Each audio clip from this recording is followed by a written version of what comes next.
La mer Méditerranée est notre mer, qu'on soit à Monaco ou qu'on soit en Tunisie. C'est un joyau auquel nous sommes très attachés. C'est une mer qui a des richesses et des trésors absolument formidables, mais c'est une mer qui est sous pression.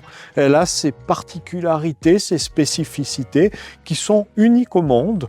C'est vraiment une mer qui est quasi fermée. Il y a bien sûr le détroit de Gibraltar, un tout petit peu du canal de Suez qui font qu'elle est reliée au grand océan du monde. Mais sinon, c'est une mer semi-fermée, quasi fermée. C'est une mer qui nous paraît grande, mais qui est toute petite. Elle fait à peine un peu plus de 2 millions de kilomètres carrés, ce qui veut dire en fait moins de 1% de la surface de l'océan mondial. Et pourtant, cette petite mer, c'est le centre de plus de 500 millions d'habitants qui habitent dans le bassin méditerranéen, que ce soit sur la rive sud, sur la rive nord ou sur la rive est.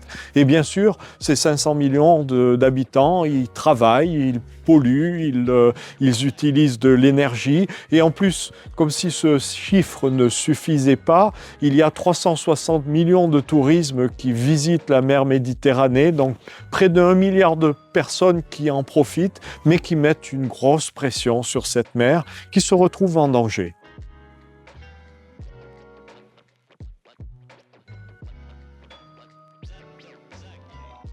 La situation n'est pas simple en Méditerranée. 3 continents qui sont l'Afrique, l'Asie et l'Europe qui entourent cette Méditerranée. 21, 23 pays, ça dépend comment on compte, qui l'entourent. Des pays qui ont des fortes personnalités, qui ne s'entendent pas toujours ensemble, d'où des accords difficiles à trouver. Dans la gouvernance, une strate d'institutions qui ont été créées au fil des années et qui ne fonctionnent pas très bien, il faut le dire.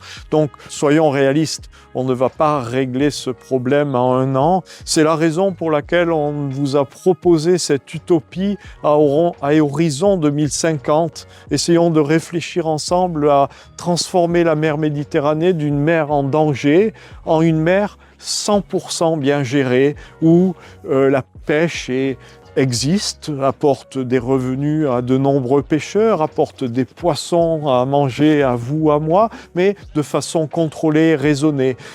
Une mer Méditerranée où des aires marines protégées sont développées dans un grand nombre d'endroits, une mer marine où le trafic maritime, qui est si important, 30% du trafic mondial passe par la mer Méditerranée, 30% sur 1%, vous voyez la pression, donc où le trafic maritime est plus raisonnable, peut-être voyage un peu moins vite, évite les cétacés, pollue moins, émet moins de dioxyde de carbone. Donc rêvons tous ensemble à ces solutions et travaillons-les.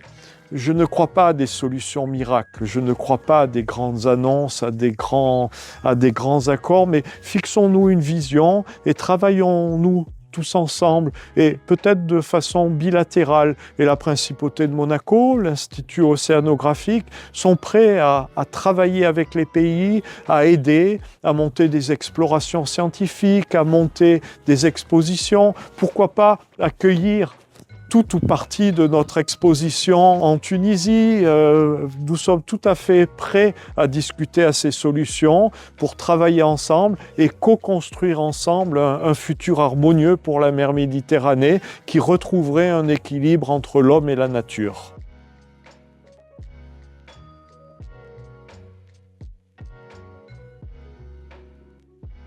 Alors écoutez, déjà quelque chose qui est important, l'implication des gouvernements est importante. Elle est essentielle même, il faut qu'ils soient impliqués, mais elle ne réussira rien toute seule.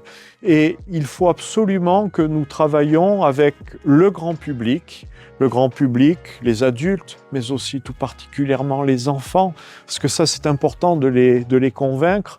Il faut qu'on travaille avec les entreprises. Les entreprises sont vraiment les forces vives de l'action économique et c'est à travers elles qu'on arrive à mener ça. Donc le grand public, les États et les entreprises, on doit absolument travailler avec ce triptyque. Et on le fait en Méditerranée et tout particulièrement en Tunisie. historiquement, et depuis de très longues années, il y a des relations bilatérales très étroites, amicales, entre la Tunisie et la Principauté de Monaco. Je me souviens avoir accompagné le prince de Monaco accueilli en visite d'État en Tunisie, où on a des discussions donc avec le gouvernement. Je l'ai encore accompagné il y a 2-3 ans de cela, pour la réunion du mois de septembre, les rencontres bleues, c'est organisé par Rim Benzima et on a été là, on a été formidablement accueillis à la fois par les scientifiques, par l'État, par les entreprises. Et je me souviens avoir accompagné le prince pour une visite d'une entreprise absolument remarquable qui s'appelle Celt Marine, qui cultive des algues dans la baie de Bizerte. Ces algues sont ensuite utilisées pour les cosmétiques ou pour fabriquer par exemple de l'agar-agar, qui est un gélifiant pour les confiseries. Et hier soir, lors de l'inauguration de l'exposition Méditerranée, nous avons pu déguster des loukoums fabriqués avec des algues qui provenaient de la baie de Bizerte. Donc vous voyez, nous avons énormément de relations avec la Tunisie, qui est un pays ami, avec le peuple tunisien, et c'est un vrai plaisir de travailler avec vous. Et j'espère bien qu'effectivement, pas en 2025, mais peut-être en 2026, mais au moins en 2027, on puisse monter une mission des explorations de Monaco en Tunisie, qu'on puisse vous rendre visite, amener des scientifiques, amener cette exposition.